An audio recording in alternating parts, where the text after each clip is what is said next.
as an investor, you need to separate from your own emotion. Meaning, the more I hear that, the more I believe that we are getting closer to a bottom.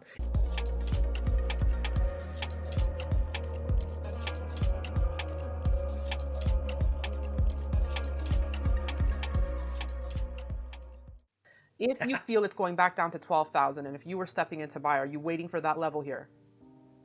No, so this is where it gets even more intriguing with how kind of a pro trader or pro investor handles it. So as much as I am a believer that there's a decent chance of going to 12,000, maybe even lower, right? I don't know for sure. There's also a chance it doesn't get there. So what I have done here is I basically selected and I said to myself, how much money am I willing to invest in Bitcoin in this bear market when it gets down to this area or below? I took that amount, let's just say $1 million, Right. right? And I divided it into 6 categories, 6 even amounts. And when we were at 19,000, I took my first 1/6 and I bought Bitcoin there. And what I'm going to do is every $2,500 to $3,000 down, I'm going to buy another 1/6 position, eventually accumulating a full 6/6 position, right? And so the idea is Yeah. I've been around the block enough where I understand that sometimes downside targets don't fully get achieved and sometimes they overshoot. So I don't try to pick the exact bottom. Once we get near, I just start slowly dollar cost averaging in, knowing that my long-term view on Bitcoin is still extremely, extremely bullish. 65K will be a low target for when this thing takes off in the next cycle. Okay, and I want to get to the good news in a bit, but you said something before that made me think of an interview I saw with Mike,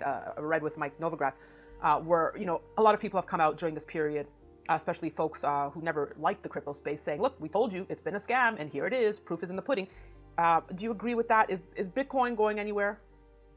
No. So I totally agree with Mike in that respect, is that this is actually, so this is the crazy thing about it. When you were at 65,000, what did we hear, right? We heard the influencers, the talking heads, everyone was, oh, it's going Yeah, 100,000 by the end of absolutely. November 2021, then 250, then 500. And it was ridiculous in that side. And now you're starting to hear the opposite. Everyone saying, oh, it's a scam, it's going to go to zero. Those are actually contrarian views that as an investor, you need to separate from your own emotion. Meaning, the more I hear that, the more I believe that we are getting closer to a bottom.